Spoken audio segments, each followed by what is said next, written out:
আমাদের লেখক মুশতাকের কথা মনে পড়েছে যখন হাসান নাসিমকে তার বাসা থেকে তুলে নিয়ে যাওয়া হয়েছে। আমরা কিশোরকে স্মরণ করেছি যখন হাসান নাসিমকে জেলে পুরে বন্দী করা হয়েছে। বন্ধুগণ,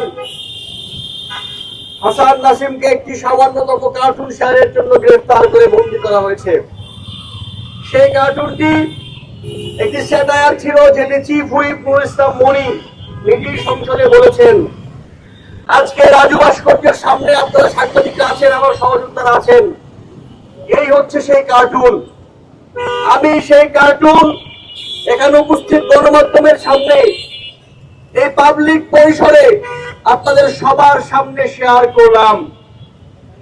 বিএনপির নিপীড়নমূলক সরকার চাইলে আমাকে গ্রেফতার করতে পারে, চাইলে আমার নামে এফআইআর করতে পারে, এজাহার জারি করতে পারে, আমার বাসা থেকে তুলে নিয়ে আমাকে জেলে বন্দী করতে পারে, গুম করতে পারে।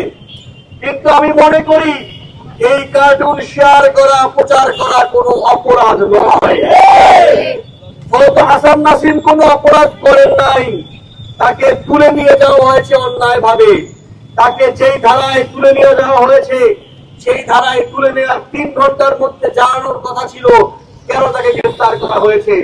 কিন্তু আমরা দেখেছি তাকে তুলে নিয়ে যাওয়ার পরে তার ভাই সে রাতে ডিবি অফিসে গিয়ে বসা ছিলেন, তার সঙ্গে ডিবির কেউ কথা বলেননি।